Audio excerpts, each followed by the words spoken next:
Momento de comenzar un nuevo programa de Conciencia Vial. Hoy vamos a estar hablando de varios temas que tienen que ver, como ustedes lo saben, de la seguridad vial, pero me voy a distraer un segundo de presentarles los temas para decirles que seguimos en contacto con ustedes durante toda la semana a través de nuestro WhatsApp, que también, por supuesto, en las redes sociales nos pueden encontrar. Y muchísimas gracias a todos aquellos que nos hacen sugerencias y a aquellos que en nuestros posteos de redes sociales también nos apoyan y nos dan para adelante en esta tarea que hemos elegido desde hace ya 13 años en este programa que comenzó en Punta del Este y que ha llegado aquí a la pantalla de Canal 5. Hemos recorrido un largo camino y este programa recién empieza a recorrer otro tramo de 30 minutos.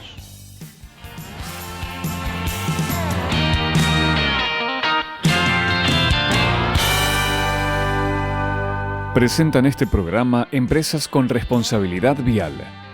Automóvil Club del Uruguay, Mileto, piscinas, saunas y spas. UNIT, un país de calidad. Banco de Seguros del Estado. En Uruguay nadie te da más seguridad. IUTE, la energía que nos une. Y hoy nos hemos venido a Punta del Este, estamos en el Agua Boutique and Design Hotel. Y es un gusto recibir a nuestro primer invitado, es el doctor Edgardo Núñez, jefe de CTI de Mautone, intensivista, cardiólogo. Un gusto tenerte aquí en Conciencia Vial. Bueno, muchas gracias. El gusto es mío por volver a estar, ¿no? Porque ya lo habíamos hecho en anteriores ocasiones, ¿no? Así es, pero viste que estas charlas siempre se mantienen, queremos ver un poco con el paso del tiempo que ha pasado. Sabemos que en realidad el que está en un CTI o es jefe de un CTI está preparado para lo que puede ser muchas emergencias que tienen que ver con lo médico, con lo clínico. No es de eso principalmente lo que vamos a hablar, pero seguramente buena parte viernes y sábado lo que más esperan sobre la madrugada no es gente que tiene una enfermedad, sino gente que llega por un siniestro. Debo estar en lo correcto, me imagino. Sí, hay una tendencia a mayor carga los fines de semana y sin lugar a dudas más carga hay en la época estival, ¿no? En el verano, lamentablemente, vemos mucho de esto y a veces con consecuencias fatales. Miren ustedes que es decir, se duplica o capaz que más todavía se triplica la población, el tránsito se vuelve bastante complicado y caótico y los factores extra que ayudan en el verano, la fiesta, el consumo de alcohol, lamentablemente la droga, todo un combo que hace que la patología traumática aumente mucho en verano, ¿no? ¿Qué pasa cuando llegan varios pacientes? Porque el accidente ha sido múltiple, llegan 3, 4, 5 heridos. ¿Cómo se trabaja allí? ¿Qué se prioriza? ¿Qué se detecta? ¿Cómo opera el CTI? Bueno, primero habría que ir planteando que hay 3 lugares donde uno asiste al traumatizado. Primero la emergencia prehospitalaria, ¿no? Que son los primeros que hacen el triage, yendo al lugar del accidente y evalúan los enfermos más críticos y son los que son trasladados. En segundo lugar es la emergencia sanatorial y en tercera instancia el CTI, donde ya se cursa la patología en forma más prolongada. Por supuesto que acá hay 2 grandes instituciones médicas privadas más el hospital público, ¿no? Entonces cuando hay siniestros múltiples con muchas víctimas, todos tenemos que trabajar a la par. Claro, muchos ya vienen directamente de la emergencia, incluso al quirófano, porque allí hay que hacer alguna intervención y después van al CTI. Otros vienen ya estabilizados, pero hay que pasarlos al CTI. Más o menos eso es un poco lo que pasa. Seguro, sí. De acuerdo a la gravedad también, algunos por suerte quedan en emergencia, no son tan graves, pueden ser dados de alta desde ahí mismo o pasar a un régimen de internación menos complicado. ¿Cuánto es el promedio de días que una persona que ha tenido un siniestro grave queda en CTI? Es muy variable, pero el promedio general de un politraumatizado grave está entre 7 y 10 días de estadía CTI. ¿En cuánto empiezan a sobrevive, ¿no? Sí, sobrevive, claro. ¿Y en qué periodo empiezan a notar ustedes? Porque lamentablemente hay daños irreversibles, ¿no? Pero ¿cuándo empiezan a detectar ustedes de que alguien va a tener daños irreversibles o va a poder tener una recuperación satisfactoria o plena? Por lo general, eso, la patología traumática de cráneo, sobre todo el trauma craneoencefálico, es el que a veces marca un poco esa evolución. Y uno puede evaluarlo de acuerdo a la clínica y a las imágenes y a los resultados quirúrgicos en un plazo de 48 o 72 horas tiene una idea. Hay que resaltar una cosa, que el paciente traumatizado complejo tiene lo que se llama la curva trimodal de mortalidad. Es el primero, que los que mueren en el lugar del accidente, que no es poca cosa, porque tienen lesiones tan graves que fallecen en el lugar del accidente. En segundo lugar, los que fallecen en las primeras 48 horas, que lo pueden hacer ya en CTI, por complicaciones graves como hemorragia, por ejemplo, o trauma de cráneo grave, como recién dijimos.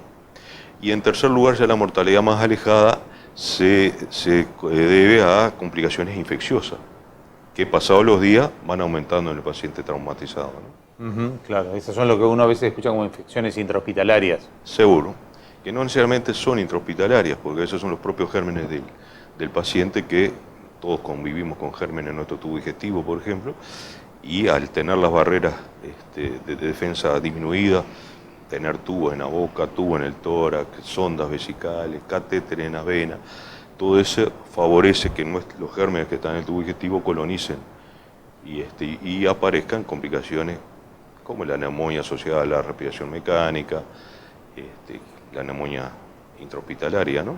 Uno se imaginaría las edades, ¿no? Pero ustedes lo viven todos los días. Me gustaría decir más o menos el rango etario que más frecuente te llega al CTI. Lamentablemente son los jóvenes, ¿no? Son los jóvenes.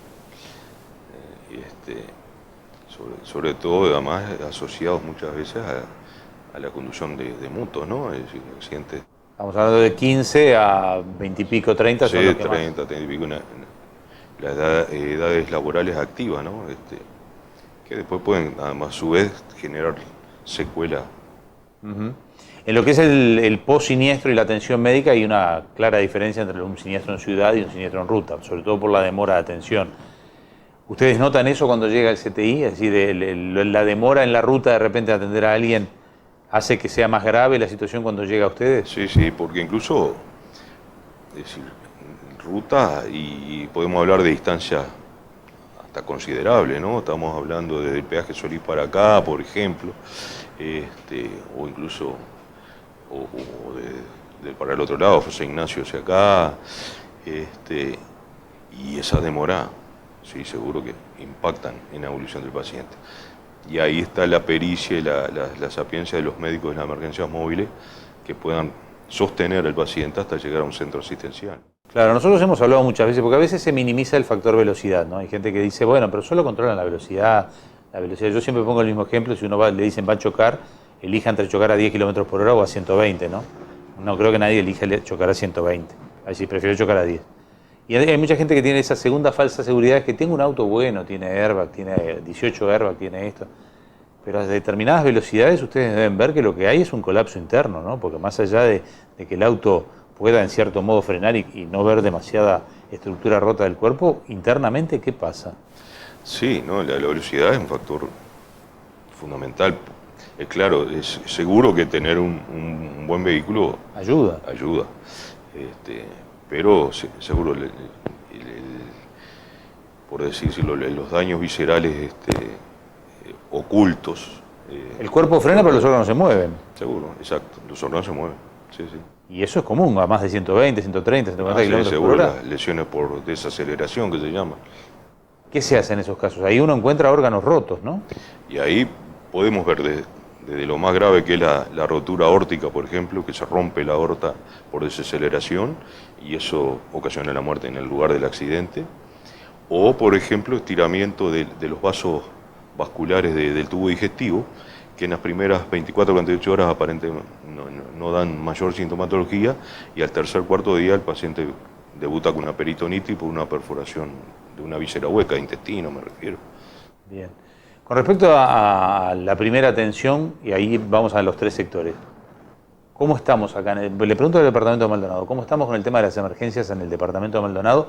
Porque este es un departamento que tiene una vida durante el año que no es la del verano, y tiene una vida en el verano. Es decir, ¿cómo acompasa sus tiempos para estar en verano con tanta gente y después mucho más tranquilo? ¿Cómo está esa primera atención, las ambulancias que llegan al lugar del siniestro?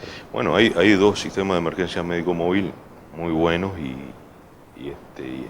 bien equipados. Eso estarías bastante cubierto, aunque según una situación de desastre, la situación de desastre se define como cuando nos desborda, ¿no? Claro. Y eso puede pasar. Yo qué sé, si el incendio del shopping, por ejemplo, si hubiera sido en otra hora, hubiera ocasionado un desastre claro, ya está que lleno nos de hubiera gente. sobrepasado, seguro.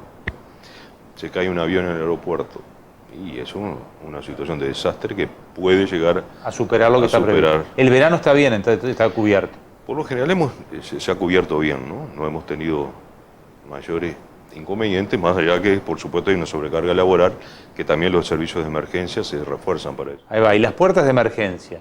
¿Cómo están? Porque a veces en las puertas de emergencia lo que pasa es que están atendiendo no solo a los siniestrados, sino además a toda la gente que en su casa tuvo un accidente doméstico o laboral o se sintió mal. O las consultas habituales. ¿Cómo están en ese caso? Están bien y yo, como decía recién, en verano se refuerzan. Se refuerzan con médicos, con enfermería, para cubrirse eventualidades, ¿no? Y el personal de CTI, porque muchas veces he hablado como que es muy agotador el trabajo y también emocionalmente muy difícil, porque ustedes conviven con la muerte todos los días y en un rango etario de todas las edades. ¿Cómo se vive adentro del CTI? Emocionalmente le estoy preguntando. No, si uno tendría que decir, y yo llevo casi 34, 35 años en CTI, lo peor que uno ha vivido fue la pandemia, ¿no? Ahí el personal sí fue tocado. Y por supuesto que en situaciones puntuales también se ven, cuando se muere un paciente joven, se impacta, todos en algún momento se sufre, y está el famoso síndrome de burnout, ¿no? Es decir, y bueno, para eso existen a nivel institucional soporte con grupos de trabajo, con psicólogos. Tú no sos un técnico en seguridad vial, pero me imagino que al ver a los que llegan al CTI habrás cambiado tus conductas de manejo. ¿Qué le decís a la gente? Mínimo mensaje, no como técnico de seguridad vial, sino como un médico que está del otro lado y pueden ser pacientes tuyos. ¿Qué recomendación hacer? No velocidades extremas, cuidarse, usar siempre el casco. O sea, ¿qué es lo que...? Eso sin lugar a dudas, y en estos días estamos viendo cómo han pululado las camaritas que nos sacan fotos. Bueno, eso nos va a cuidar. No nos enojaremos en algún momento, Claro. pero eso tiende a que nos cuidemos más. El casco es fundamental. Uno a veces ha tenido la suerte de salir al exterior y hay algunos países donde llama la atención que andan en moto sin casco, sin nada. Bueno, eso por suerte acá en Uruguay se ha corregido bastante. El casco salva vidas, sin lugar a dudas, ¿no? Muchísimas gracias por hoy. Un gusto, Bueno, como siempre, por favor. encontrarnos contigo. Nos damos, gracias por todo. Nosotros hacemos una brevísima pausa y ya venimos enseguida con más Conciencia Vial.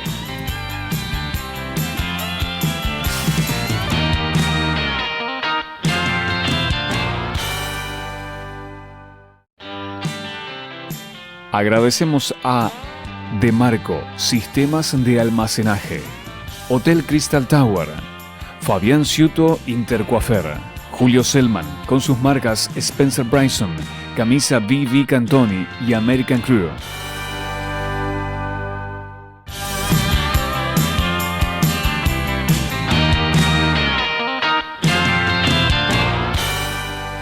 Estamos nuevamente aquí en el Crystal Tower, nos hemos venido hasta aquí para hacer una nota con la gente de UNIT y en este caso es un gusto encontrarnos con Álvaro Chamorro, que es la primera vez que nos acompaña, pero no es la primera vez que nos acompaña la gente de UNIT. Un gusto tenerte aquí en el programa. Un gusto para mí también, y la verdad que difundir las cosas buenas yo creo que está en el ADN de UNIT, el buscar un país de calidad, un país más seguro, un país que tenga un desarrollo sostenible, y todo eso empieza con cuidar a la gente.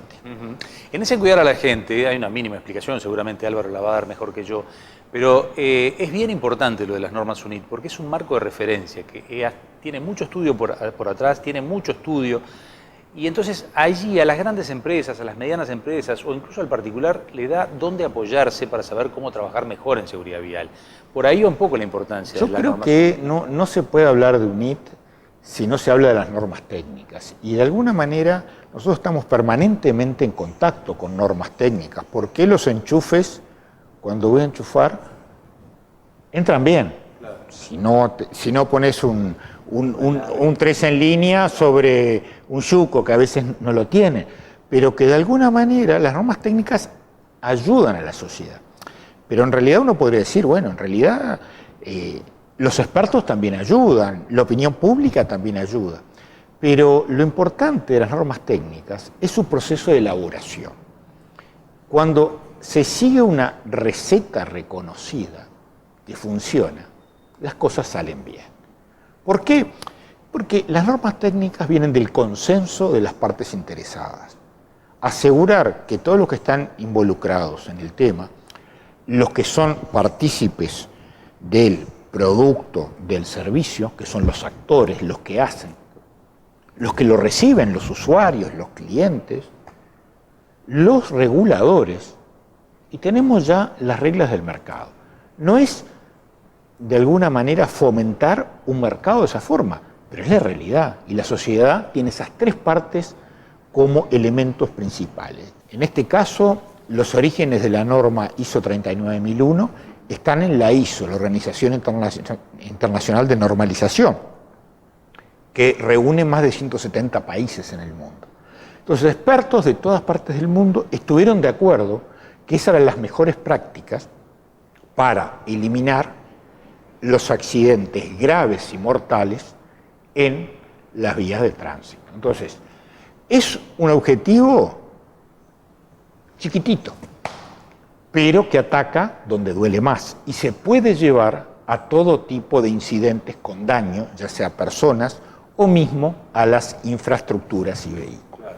Obviamente que lo que está diciendo Álvaro es, luego la aplicación de esa norma para una empresa requiere una tarea de aprendizaje, una tarea de que la gerencia esté consustanciado con eso, que esté dispuesta a generar cambios, incluso a veces cambios económicos, porque esto a veces hay que mejorar la flota, hay que poner un límite de qué vehículo compro. Es decir, esto hay que hacerlo y lleva tiempo y lleva conciencia, ¿no? Yo te subo la apuesta, porque hablamos de organizaciones, yo digo de una sociedad, de un país, que tenemos que ponernos de acuerdo que si queremos resolver un tema raíz, tenemos que buscar fomentar una estructura que asegure que las cosas se hagan bien. Entonces, sin duda, uno dice, bueno, hay empresas que son de alguna manera responsables de eso, transportistas de personas. ¿En manos de quién estamos? De un conductor que tiene que manejar durante 8 horas, asegurar, es el factor humano. Pero en realidad hay otros factores que también influyen. Influye el equipo. Entonces, estamos hablando del factor humano, estamos hablando del equipamiento y estamos hablando de la interacción en la vía. La vía, las carreteras, el mantenimiento, la señalización, la educación para el tránsito. Entonces, estamos tocando todos los temas de la sociedad. Si las empresas cuidan a sus personas, porque en definitiva va a cuidar a evitar que haya accidentes de alta gama, en definitiva con daños que yo no lo voy a valorar como una compañía de seguros. La vida vale mucho, pero todo tiene incidencia en el funcionamiento de un país. Entonces, llevar a las empresas, llevar a la sociedad, llevar al regulador que también empiece a pensar. Y lo más llamativo de esto, cuando estuvimos elaborando esta primera norma, porque la norma se establece a nivel internacional y luego se discute con un miembro de ISO, que en este caso es UNIT, en Uruguay, a ver si es aplicable al país. Una participación activa, por supuesto, de la UNACEF, Policía Caminera, las organizaciones socias de UNIT, las que tenían flota, los transportistas, y todos estuvieron de acuerdo es que era una norma de desarrollo, una norma que aportaba al país. Esto no es obligatorio, tú lo decías, y entonces hay que voluntariamente entender que esto nos beneficia y aplicarla. En el caso de las empresas, se suman o no a la aplicación de las normas UNIT en su empresa, que es un proceso. Y en el caso del Estado también, a veces hay organismos que lo hacen y otros que no lo hacen. Entonces, ¿cómo está esa baraja? Evidentemente, ¿Está pareja o digo, mal distribuida? Yo lo que creo es que el rol de UNIT de alguna manera, más de 80 años de trabajo aquí, son 86, 84 años que vamos a cumplir, es ser promotor de llevar el tema, como están haciendo ustedes, a la discusión pública. a entender lo importante que es.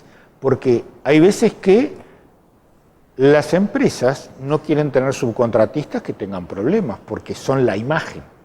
No solamente por el hecho en sí, en cómo los afecta. Entonces muchas veces están diciendo, bueno, usted asegúreme que el transporte se hace bajo control. Un transportista de personas, ¿cómo asegurar al usuario Bueno, eso que es eso una, está vía, bajo eso es una buena control? vía de que se imponga, es decir, empresas que no contraten si no tenés la norma. Bueno, por ahí. O usuarios que digan, voy a elegir en esta que tiene un plan de movilidad, que sabe por dónde ir.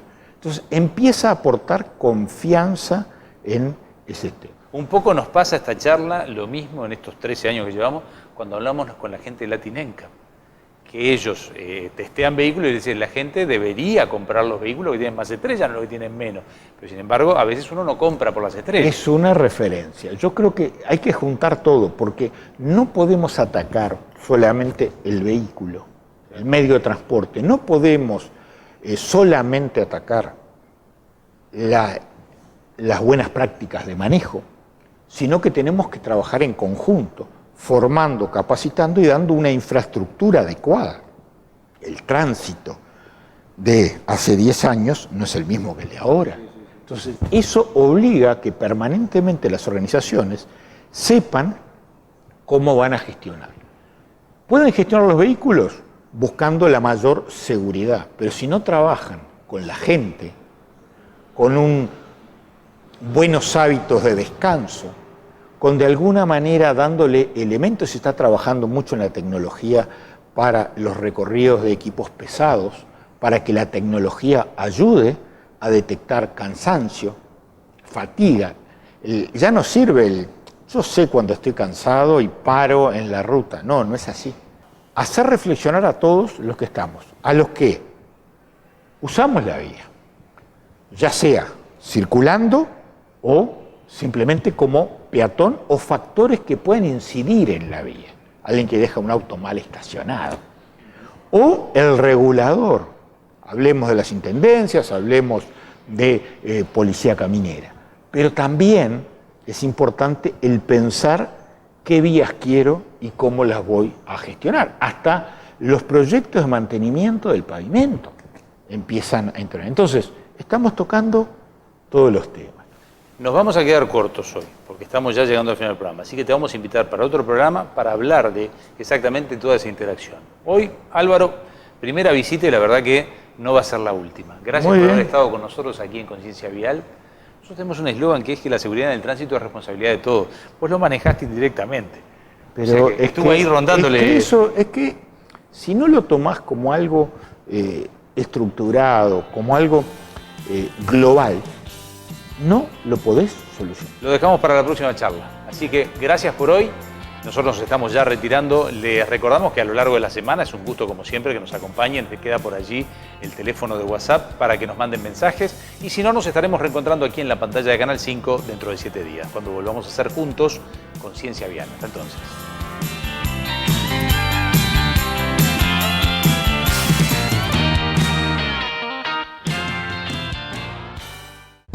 Hola, soy Santiago Urrutia y en la Academia de Choferes Seguros de Banco de Seguro del Estado hoy vamos a hablar de cortesía. La conducción agresiva aumenta la probabilidad de siniestros y deteriora la salud por el estado de tensión frecuente. Conducir en forma cortés y evitar riesgos. Manejar bien es el mejor camino para prevenir siniestros. Nos vemos. Banco de Seguro del Estado. En Uruguay nadie te da más seguridad. Presentaron este programa Empresas con Responsabilidad Vial. Automóvil Club del Uruguay. Mileto, piscinas, saunas y spas. UNIT, un país de calidad. Banco de Seguros del Estado. En Uruguay nadie te da más seguridad. IUTE, la energía que nos une.